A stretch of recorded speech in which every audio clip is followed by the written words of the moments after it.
ఇక్కడికి వచ్చి రిసీవ్ చేసుకోవడం జరిగింది. ఈ ఊపుని చూస్తుంటే ఎంత మెజార్టీ అనే గెలుపు అనేది తథ్యం, మెజార్టీ ఎంత అనేది మేము ఆలోచిస్తున్నాము. ఇక్కడ గత 5 ఏళ్ల కాలంలో డెవలప్ చేసింది ఏమీ లేదు. ఇక్కడికి వచ్చిన తర్వాత ముఖ్యంగా రజకుల సమస్య ఎక్కువగా కనిపించింది. దోబిఘాట్లు తెలుగుదేశం ప్రభుత్వంలో కట్టించారు, అసలు నిర్వహణ అనేది సరిగా లేదని చెప్పేసి చెప్తా ఉన్నారు. అలాగే ఇక్కడ సిమెంట్ రోడ్లు, డ్రైనేజ్ వ్యవస్థ చాలా అధ్వానంగా ఉంది. సిమెంట్ రోడ్లని కొట్టుకొని పోయినాయి, మంచినీళ్ళు సమస్య ఎక్కువ ఉంది.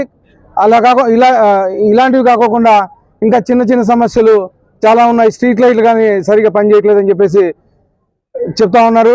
ఇక్కడ కూతవేటి పంచాయతీ, అనంతపూర్ పక్కనే కూతవేటి దూరంలో ఉండే ఈ పంచాయతీ, అసలు ఈ పంచాయతీని డెవలప్ చేసింది లేదు, గత 5 ఏళ్ళలో ₹1 ఖర్చు పెట్టింది లేదని చెప్పేసి తెలియజేస్తున్నాను. అలాగే తెలుగుదేశం గవర్నమెంట్ వచ్చిన తర్వాత ఇక్కడ ఉండే సమస్యలన్నీ